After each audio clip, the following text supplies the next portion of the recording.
Assalamualaikum warahmatullahi wabarakatuh. Saya Irma, guru prakarya dan kewirausahaan SMA Islam An-Nizam Medan. Nah, kenapa kita harus belajar prakarya? Karena prakarya itu adalah modal awal kita menuju seorang pengusaha.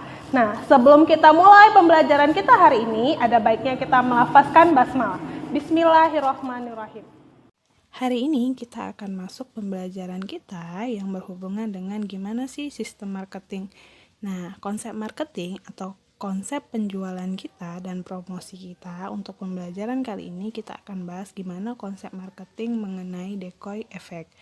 Nah, decoy effect bukan istilah yang mudah dipahami oleh banyak orang. Tapi jika kita seorang marketing, wajib memahami istilah ini dan juga menerapkannya dalam bisnis yang kita kelola. Kenapa? Karena strategi marketing yang satu ini mempunyai kemampuan untuk menghipnotis pembeli. Saat kita berhasil mengeksekusinya dengan baik, penjualan produk kita itu bisa meningkat berkali-kali lipat. Nah, untuk lebih pahamnya kita akan mencoba membahas tentang yang namanya konsep marketing decoy effect. Lalu, apa itu decoy effect dalam strategi marketing atau dalam konsep promosi? Nah, jadi decoy effect ini adalah sebuah trik psikologi harga di mana seorang konsumen cenderung mengganti pilihan di antara dua opsi saat diberikan opsi yang ketiga, yang dimana opsi ketiga ini yang tidak seimbang. Pilihan-pilihan ini membuat satu harga menjadi tidak masuk akal, sementara satu terlihat sangat menguntungkan. Kenyataannya, ini adalah permainan harga yang bertujuan mengarahkan pembeli ke pilihan produk yang lebih mahal. Dalam ilmu psikologi marketing, decoy effect ini juga sering disebut sebagai attraction effect atau asymmetric dominance effect yang dikenal ampuh dalam mendongkrak penjualan. Nah, itulah mengenai tentang apa itu sebenarnya decoy effect. Oke, kita lanjut. Gimana sih cara kerja DE? Nah, jadi agar lebih mudah gitu kan, kita coba langsung membahasnya dalam bentuk konsep contoh ya, atau sebuah kasus nih tentang penggunaan DE. Nah, contoh kasusnya yang pertama seperti ini ya. Jadi, misalkan nih, saat kita sedang nonton di bioskop dan hendak membeli popcorn.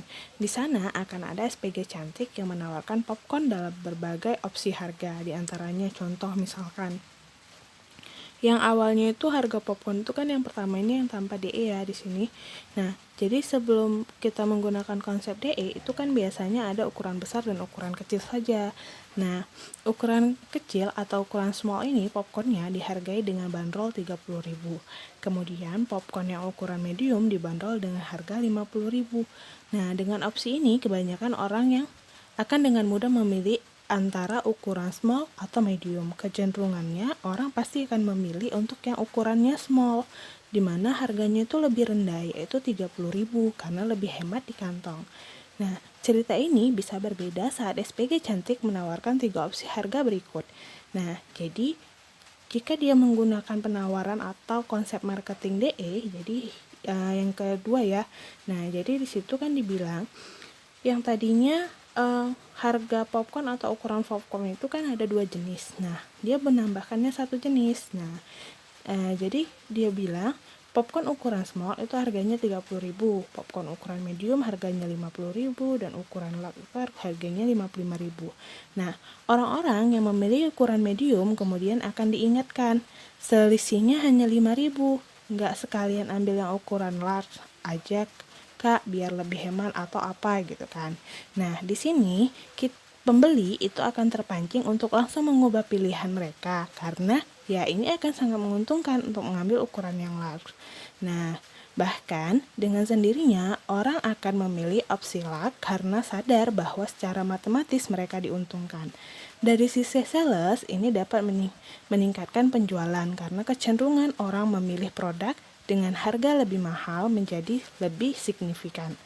Nah, kita bisa membandingkan penjualan before dan after penerapan DE-nya ya. Nah, jadi konsep yang kedua contohnya itu di sini ada sebuah botol ya. Nah, jadi yang lambangnya S berarti dia itu untuk yang small M itu berarti medium, dan yang large itu L berarti large. Nah, jadi konsep DE ini bukan hanya untuk jenis makanan, jadi jenis minuman dan yang lainnya juga berlaku. Contohnya digambar ya. Jadi, yang jika dia tanpa DE itu kan pilihannya yang kecil ataupun medium. Nah, yang hijau pertama itu yang gambar pertama kan ada 2 buah botol. Yang harganya warnanya hijau berarti itu yang small, yang harganya warnanya merah itu berarti yang medium. Nah, saat orang memilih ini pasti orang beranggapan bahwasanya yang harganya $30 tuh jauh lebih mahal, maka mereka pasti lebih memilih untuk yang harga $10 karena lebih murah dan lebih hemat. Nah, tapi saat dia menggunakan konsep DE, nah coba kita lihat. Jadi, yang tadi small dan medium kan 30. Kemudian yang ukurannya large itu di harganya 50. Jadi misalkan nih kita beli minuman nih gitu kan. Nah, ditawarkan yang pertama yang isinya misalkan 250 ml. Kemudian yang mediumnya itu kita anggap misalkan 350 ml. Nah, ternyata selisih antara yang medium dengan yang large yang ukurannya itu adalah 500 ml, itu adalah selisihnya sekitar 5.000 atau 8.000. Nah, kebiasaan kita ataupun sebagai pembeli pasti kita akan memilih dan menghitung dari takaran perbedaan harga antara yang medium dan large. Jadi kemungkinan kebanyakan orang pasti lebih memilih untuk yang large. Nah, jadi konsep perbandingan, nah kita akan coba membahas gimana sih sebelum dan sesudah ya dalam bentuk marketing atau penjualannya. Nah, di sini dia. Nah, pembanding penjualan before dan after penerapan DE itu yang pertama kan tadi kita bahas untuk yang popcorn aja ya, untuk gimana sih masalah marketingnya. Nah, jadi untuk yang pertama di sini kan dapat dilihat ya. Jadi yang pertama itu kan tanpa DE. Nah, tanpa DE tadi kan hanya 2 ukuran ya untuk popcorn. Jadi ada yang ukuran small dan ada yang ukuran medium. Nah, jadi total sales itu saat dihitung gitu kan, hasil marketingnya itu adalah sekitar 9.840.000. Itu hasil penjualan marketing jika dia tanpa menggunakan DE. Nah, kemudian saat itu hitung oleh sales gitu kan, hasil penjualan dengan DE itu biasanya kemungkinan akan lebih banyak. Nah, contohnya kenapa bisa dapat di sini? Jadi kita bisa lihat di sini. Nah, untuk gambarnya kan contoh hasil perhitungan marketingnya bisa kalian lihat. Jadi kan di sini ukuran small, kalau dia tawarannya small dan medium pasti kan kebanyakan milih small. Nah, di situ kan ada dapat dilihat. Jadi yang membeli ukuran small yang tanpa DE ya itu ada 258. Nah, sedangkan yang membeli ukuran medium itu hanya 42. Makanya jadi 9.840 itu didapat dari 30 dikali 258 ditambah dengan 50.000 dikali 42. Hasilnya adalah 9.840.000. Kemudian saat kita menggunakan marketing DE, nah kebanyakan ataupun mungkin terkadang kita juga sering melakukannya ya gitu kan. Kita sering membandingkannya. Jadi kita bakal kemungkinan membeli yang laknya gitu kan, karena cuma selisih tadi kan harganya 5.000. Jadi yang tadi orang bakal memilih untuk yang small itu 57 orang, jadi 30 dikali 57. Kemudian ukuran medium 50.000 dikali 8, yang medium hanya 8 orang. Nah, yang large lihat ada perubahan signifikan dalam hal ini. Jadi kebanyakan orang akan berubah ke large. Kenapa? Karena mereka menghitungkan. Nah, kenapa? Karena selisih hanya 5.000, mereka dapat jauh yang lebih besar daripada medium. Makanya jumlah pembeli untuk yang large itu meningkat jadi 235, sehingga total pendapatan sales untuk dalam hal marketing DE ini adalah 15.035.000. Jadi dalam bentuk konsep marketing di sini dapat dilihat bahwasanya dengan menggunakan konsep DE itu sangat menguntungkan. Nah, menurut studi, mayoritas customer akan cenderung memilih opsi harga yang lebih murah dalam sebuah transaksi. Tapi dengan menambahkan opsi ketiga, pilihan produk tersebut terhadap opsi ketiga akan melonjak tajam. Nah, opsi ketiga dinilai lebih menguntungkan dan memberi volume lebih. Efeknya bisa kita lihat ya, pembelian produk dengan ukuran large yang lebih besar membuat omset penjualan meningkat hingga sekitar 52,79% ya jika kita hitung untuk omset peningkatannya. Nah, itulah untuk gimana sih cara kerja konsep marketing DE-nya. Oke, kita akan mencoba bahas tentang contoh penerapan DE dalam marketing. Jadi, tujuan besar dari penggunaan DE ini adalah agar orang-orang membeli paket harga besar yang jauh lebih menguntungkan untuk produsennya atau penjualnya. Nah, caranya adalah dengan memberi opsi harga ketiga yang sebenarnya tidak menarik dan tidak seimbang. Nah, harga ketiga yang tidak menarik dan tidak seimbang ini akan mengacaukan pilihan awal Anda dengan kecenderungan memilih harga termurah. Dengan adanya pengacau ini, efek lebih hemat dan untung seolah lebih bisa diperoleh dengan opsi yang ketiga. Nah, sedangkan produk yang nilainya dibuat menurun dan menjadi tidak menarik seperti ukuran medium dan small di popcorn yang tadi, inilah yang kita sebut dengan DE. Nah, permintaan produk ini menurun drastis seiring dengan peningkatan penjualan produk dengan opsi yang lebih menarik tadi. Nah, itulah untuk konsep penerapannya. Nah, kita akan mencoba membahas praktek harga DE ini sendiri kerap diterapkan dalam berbagai trik berikut ini. Nah, jadi untuk konsep DE ini sebenarnya itu ada 3 tahapan trik ya. Nah, di sini akan kita coba bahas satu persatu. Nah, kita akan mencoba membahas trik dalam konsep penerapan DE. Nah, trik yang pertama itu adalah variasi harga dengan ukuran. Contoh DE dalam variasi harga bisa kita lihat dengan mudah dalam contoh harga popcorn tadi. Jadi, pebisnis sengaja mendesain 3 jenis harga dengan ukuran yang berbeda. Satu ukuran kecil, sedang, dan besar. Ukuran sedang didesain memberi efek dengan konsep harga yang tidak menarik dibandingkan ukuran besar karena selisih harganya tipis. Misalnya saja, ukuran kecil harganya tadi kan 30.000, kemudian ukuran sedang harganya tadi 50.000 dan ukuran besar itu harganya adalah 55.000. Penentuan harga ini membuat produk berukuran besar lebih diminati karena menawarkan volume yang lebih baik untuk calon pembeli. Contoh bisnis yang sering menggunakan konsep DE ini antara lain itu ada Starbucks, Popcorn, JCO, dan lain sebagainya. Selain industri F&B, produk smartphone juga sering memainkan trik psikologi harga ini dengan perbandingan harga dan ukuran stroke yang ditawarkan. Nah, coba kita ingat baik-baik. Apakah kita sering terpengaruh oleh penentuan harga ini? Ya, selamat, kita memang menjadi salah satu yang terjebak dalam DE ini. Nah, oke, selanjutnya kita akan bahas untuk trik dari DE yang kedua. Nah, paket harga, jadi yang kedua itu adalah paket harga dengan fitur di dalamnya.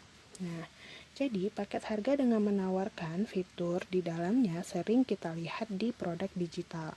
Berbeda dengan konsep ukuran yang tujuannya untuk upselling ke harga tertinggi.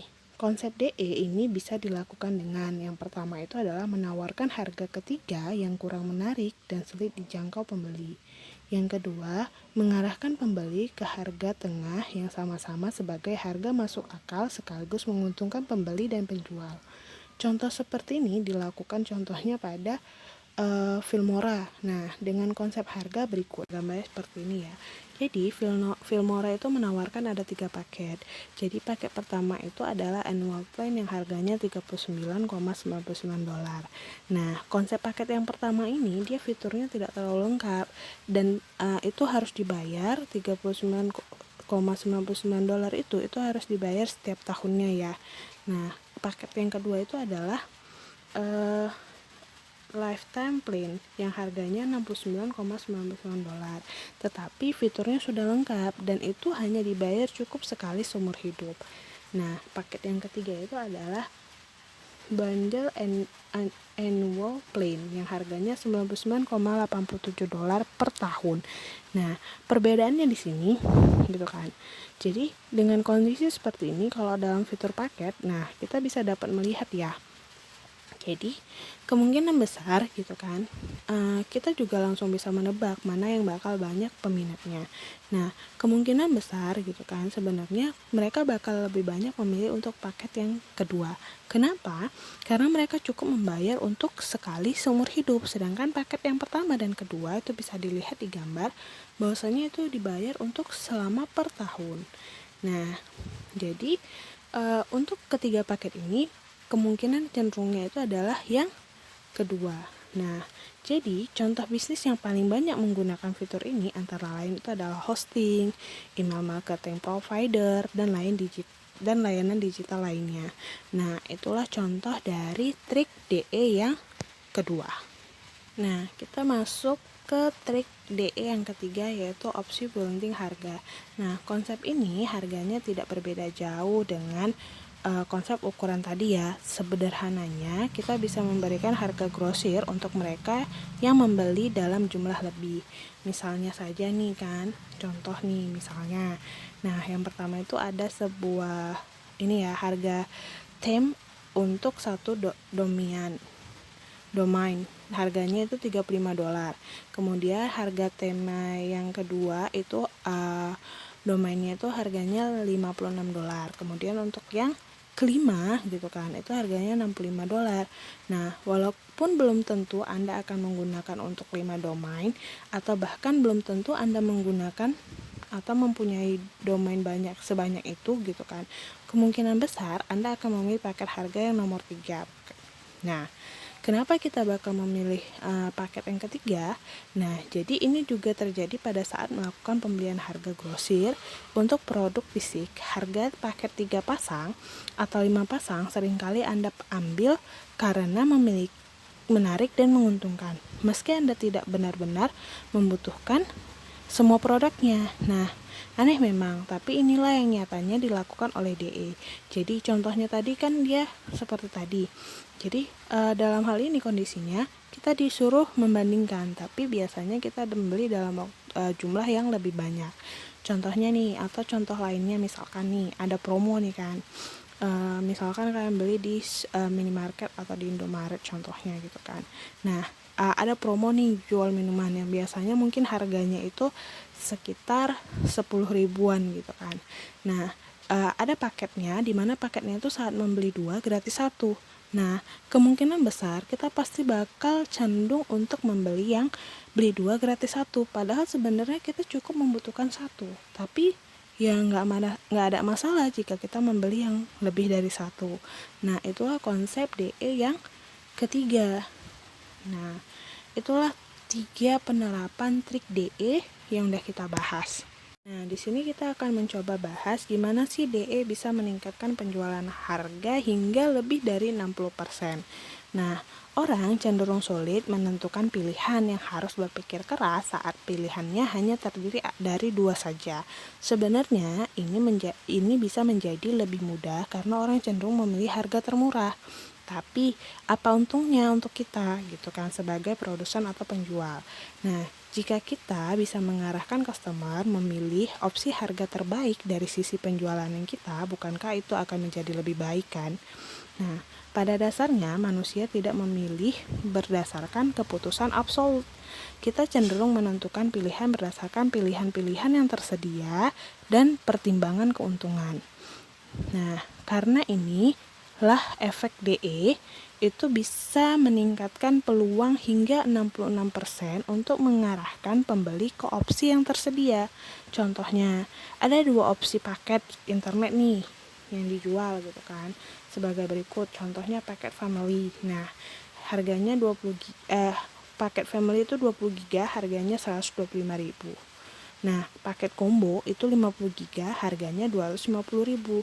Jadi, kemungkinan orang memilih paket kedua tersebut dengan selisih 50/50. Yang tadi kan paketnya itu kan harganya 20 GB yang family, yang combo 50 GB. Nah, dengan kita membayar 2 kali lipat, kita dapat paketnya itu 2 kali lipat lebih gitu. Bahkan kita dapat 2 kali lipat, 2,5 kali gitu kan.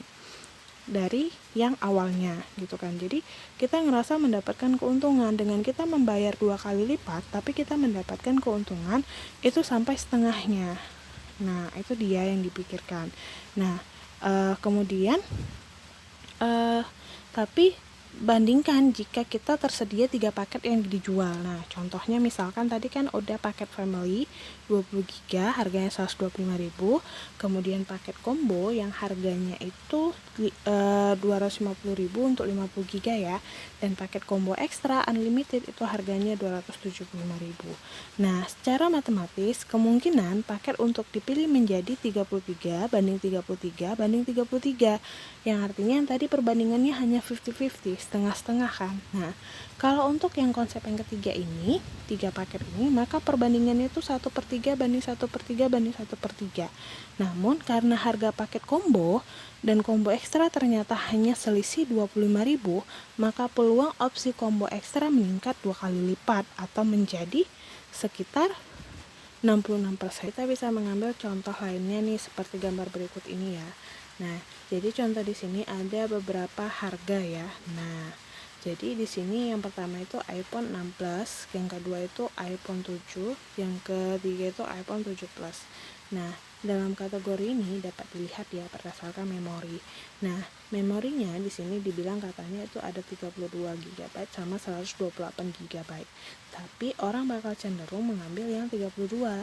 Nah, yang harganya itu adalah 914,99 dolar.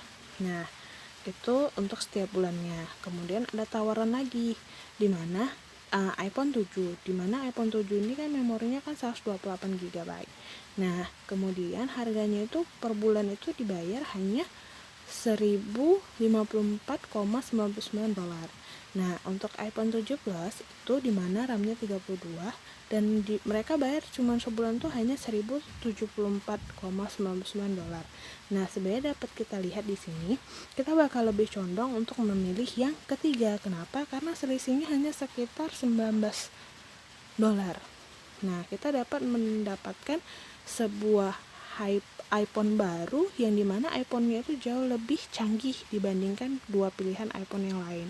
Atau mungkin orang bakal lebih condong untuk memilih yang kategori kedua jika memang kondisi keuangan mereka itu tidak terlalu banyak atau terlalu sedikit. Nah, kemudian contoh yang ketiga itu adalah paket kayak untuk ngeprint gitu ya. Nah, jadi paket pertama tuh hanya ngeprint ya. Yang kedua itu paket print plus digital. Yang ketiga itu paket digital. Nah, jadi kecenderungan orang bakal memilih untuk yang keduanya. Kenapa? Kalau dia hanya ngambil print doang, dia bayar 125 dolar. Kemudian saat dia mengambil digital doang, itu harganya 59 dolar. Tapi dia bisa ngambil paket yang keduanya, di mana dia dapat print dan digital dengan harga yang sama dengan harga print. Nah, kemungkinan orang pasti bakal lebih mengambil pilihan paket print plus digital. Kenapa? Karena dia cukup membayar dengan harga print dan dia juga langsung mendapatkan yang program digital. Nah, itulah contoh dari DE. Kenapa sampai DE ini bisa mempengaruhi peningkatan penjualan itu hingga melebihi dari 60%. Nah, itulah konsep DE. Jadi, dapat kita simpulkan, banyak customer yang tanpa sadar telah menjadi korban dari strategi DE. Apa artinya? Artinya, strategi ini benar-benar powerful dan sangat berdampak pada rata-rata nilai jual kita sebagai penjual atau produsen. Nah, trik harga psikologi adalah komponen marketing yang penting untuk kita mainkan. Saat kita berhasil mengaplikasikannya dengan tepat, kita dapat mengarahkan pelanggan kita untuk memilih opsi produk yang menguntungkan. Nah, tip pamungkas untuk menerapkan DE dalam strategi marketing kita yang pertama itu adalah kita harus melakukan riset atau kompetitor untuk melihat bagaimana cara persaingan menerapkan psikologi harga dalam pemasaran marketing mereka. Nah, kemudian yang kedua, lakukan analisa terhadap sales kita before atau after penerapan strategi pricing ini. Nah, yang ketiga adalah kita mencoba kreativitas dan berpikir out of the box untuk membuat variasi DE yang efektif untuk bisnis kita. Nah, dari sisi sebaliknya, saat kita menjadi konsumen, kita harus memperhatikan DE ini dan berhati-hati. Jangan sampai kita mempunyai niatan yang berhemat, tapi akhirnya menjadi buntung karena terpengaruh persuasi harga ini. Nah, inilah konsep DE yang hari ini kita bahas. Sebelum kita akhiri pembelajaran kita hari ini, ada baiknya kita melafazkan hamdalah. Alhamdulillahirabbil alamin. Nah, tetap semangat ya belajar pengusaha muda dan jangan lupa like, kemudian komen, and share. SMA Islam An-Nizam, unggul, cerdas, islami. Assalamualaikum warahmatullahi wabarakatuh.